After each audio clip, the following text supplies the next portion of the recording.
नमस्कार.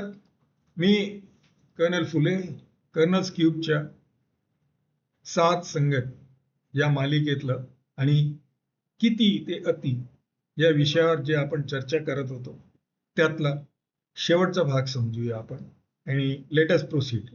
आपण आतापर्यंत पाहिलं की आपल्याला अतिची डेफिनेशन कुठेतरी करायला पाहिजे. प्रत्येकाने आपापल्या परीने किती अति याची डेफिनेशन आपापली करावी. कारण याला काही असे ठोक ताळे मोजमाप बाउंड्रीज अपर लोअर अशा काही बाउंड्रीज वगैरे नाहीये. प्रत्येकाने आपल्या परिस्थितीनुसार आपल्या प्रसंगानुसार आपल्या एज्युकेशनल क्वालिफिकेशन नुसार ठरवावे की अति म्हणजे किती. आपले जीवन किती मौलिक आहे याचा पण आपल्याला विचार केला पाहिजे. जीवन अनमोल आहे यात मतभेद अजिबात नाही. मग उरली गोष्ट म्हणजे आपल्याला पण किती आहे. जितके शिक्षण केले त्या प्रमाणात आपल्याला पैसा मिळतो का, कमी मिळतो की जास्त मिळतो.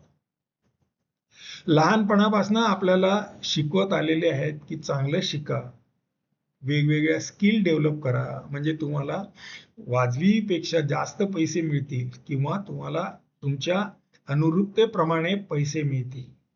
असं होतं का?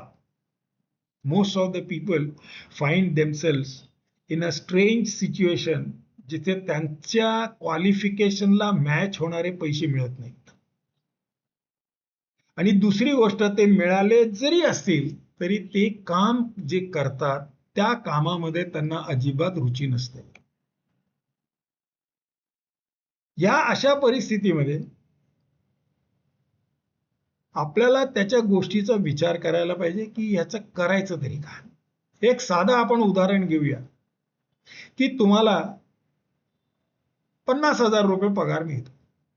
हा 50,000 रुपये पगार जर आपण पाहिला तर हा 50,000 रुपये पगार तासाच्या हिशोबाने मोजला तर जवळपास 250 रुपये तास बनतो.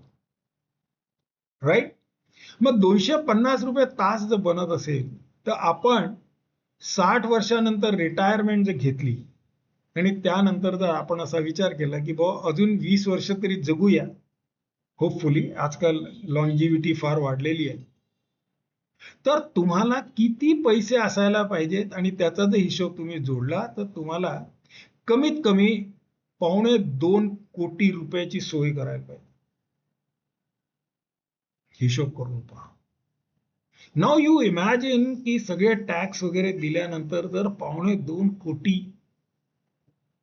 म्हणजे आपण आपला जो घर आहे, आपला जो गाडी घोडा आहे, आपले मुलं सेटल झालेले आहेत, या सगळ्या गोष्टी झालेल्या असताना सुद्धा तुमच्याजवळ 2.25 कोटी रुपये असावे जेणेकरून तुम्हाला कोणालाही भीक मागताना, आय एम नॉट सेइंग भीक इन दॅट सेन्स, परंतु कोणालाही मुलाला मुलीला जावयाला नातवांना त्यांच्यासमोर हात फैलायला नको की आम्ही कसं जगायचं.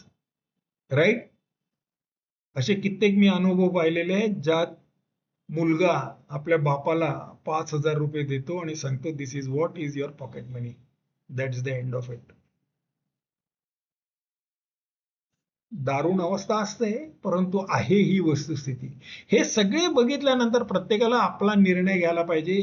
नोकरी बदलायची, अधिक तास काम करायचे, सगळ्या बाबतीत म्हणजे खर्चात काट कसं करायची, परिवार नियोजन करायचे इत्यादी इत्यादी. 40-50 नंतर आय एम शुअर परिवार नियोजनाचा प्रश्नच उद्भवणार नाही, परंतु काटकसर कॅन बी अ थिंग. तुम्हाला वृत्ती आणि स्वभाव पण बदलायला पाहिजे. यामध्ये तुम्हाला एकमेकांना दोष आरोप करण्यात काही अर्थ नाही. बिकॉज या बाबतीत आपण जर असा विचार केला तर मानसिक दृष्ट्या आपल्यालाच त्रास होणार आहे. पैसे नाहीत खर्चायला थोडे सुद्धा, ही जी एक मोठी खंत आहे, इट्स व्हेरी ग्रेट.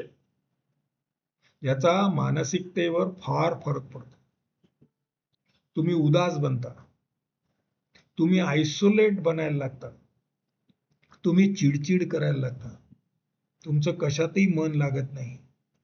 जेवताना घास घेताना सुद्धा तुम्हाला असं वाटायला लागतं की हे विनाकारण आहे, याचे पैसे कोण देणार. तेव्हा या गोष्टीकडे सिरियसली विचार करा. परंतु हे सगळं होत असताना लाज किंवा खंत वाटू देऊ नका. आपण लहानपणी पण म्हणत असतो, मराठीमध्ये कहावत आहे, आपले अंथरूण पाहून पाय पसरवावे. आणि याच्यातला सगळ्यात मोठा एक प्रकार आहे म्हणजे तुलना. तुम्ही ज्या वेळेला तुलना करणं, कंपॅरिझन करणं बंद कराल, तुम्ही सुखाकडे जाताय याचे लक्षात येईल आणि तुमची अतिची डेफिनेशन हळूहळू श्रिंक व्हायला लागेल. आता खरोखरचा पैसा असतो का, की सगळा व्हर्च्युअल पैसा असतो? तुम्हाला आश्चर्य वाटेल की असं सिद्ध झालेलं आहे की जे लोक शेअर बाजारमध्ये पैसा गुंतवतात आणि मग रोज सकाळी उठल्यानंतर सगळ्यात पहिले तेच पान, वेल्थचं पान उघडून बघतात आणि त्याच्यात बघतात की आज निफ्टी किती वर गेला, सेन्सेक्स किती खाली आला, वगैरे वगैरे वगैरे, डो जोन्स किती आहे, काय आहे वगैरे, आणि डॉलर्सच्या कंपॅरिझन मध्ये रुपया किती झालेला, ह्या सगळ्या गोष्टी तो बघत असतो. तेव्हा त्याच्या लक्षात येतं की आपण जर काल शेअर विकले असते तर आपल्याला एवढे पैसे मिळाले असते. जस्ट इमॅजिनरी व्हर्च्युअल सॅटिस्फॅक्शन की आपल्याला पैसे मिळाले असते, आपण श्रीमंत झालो असतो, विकले नाही. सिमिलरली तो विचार करत असतो की परवा आपण पैसे घेतले, शेअर विकत घेतले असते तर आपल्याला आज एवढा फरक पडला असता, एवढे पैसे मिळाले असते. आनंदी, अगेन दुःखी. I am not against people who are in share market, परंतु ह्या गोष्टीकडे आपल्याला लक्ष द्यायला पाहिजे, कारण आपण सुखाकरता हे सगळे पैशाचा खेळ करतोय, हे न विसरून चालणार नाही. सॉरी, हे विसरून चालणार नाही. सुखी कसे राहायचे? मग तुम्ही या जगात काय करायचे आहे ठरवलं. आजपर्यंत असे काय काय जे केले किंवा केले नाही जे तुम्हाला आता करायचे.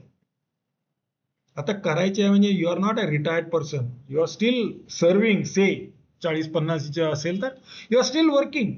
परंतु आतापर्यंत तुम्हाला काय करायचे होते आणि काय नाही केले याची खंत आहे, तर तुम्ही काय करू शकता.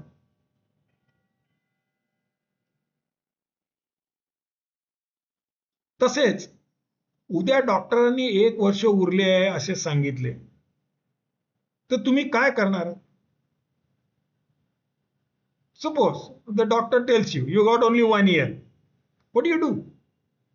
अशा प्रकारच्या पैशासाठी तुम्हाला जर काम करायचं असेल, काही खास प्रश्न स्वतःसाठी तुम्ही विचारायला पाहिजे.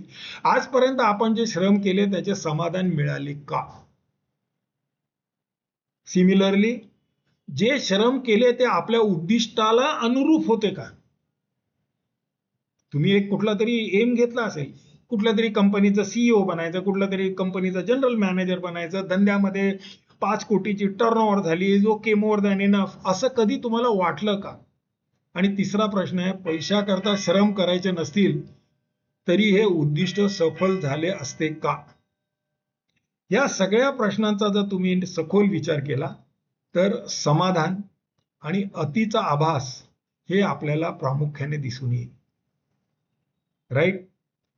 आपल्याला जन्मापासून 4 गोष्टी मिळालेल्या असायत. 1 भूक, 2 भय, 3 मैथून व 4 निद्रा. आणि यापैकी भय सोडले तर बाकीच्या गोष्टी डिमिनिश होत जातात वयाप्रमाणे. भय इज द ओनली क्रायटेरिया जिथे आपल्याला सदोदित मरेपर्यंत आणि मरण्याच्या आधी मृत्यूचे भय सतावत असतात. मग आपल्याला आर्थिक आपल्या सचोटी काय आहे, आपली मूल्य काय आहे, आपल्या व्हॅल्यूज काय आहेत, ह्या गोष्टीकडे जर आपण प्रामुख्याने लक्ष दिले तर तुमच्या असं लक्षात येईल की we can still live a very very happy life. हा साधा खेळ आहे, परंतु त्याकरता आपल्याला हा विचार करणं फार महत्वाचे आहे. मग काय ठरवले तुम्ही? अतिचा विचार ही आपल्याला हे सगळं करायला भाग पाडेल. And we should be enough. या सगळ्या गोष्टी अमाप या जगामध्ये उपलब्ध आहेत. There is abundance of everything in this world. The only thing is आपल्याला त्या किती हव्यात आणि आपण त्या किती घेऊ शकतो यावर आपल्याला खूप विचार करायला पाहिजे. या अतीला अंमलात आणा. राईट. असंच परत आपण बोलत राहू. We will keep listening to your points. Right. You can contact me colonel Phule 9545650960 या फोनवर. I repeat 9545650960. See you again.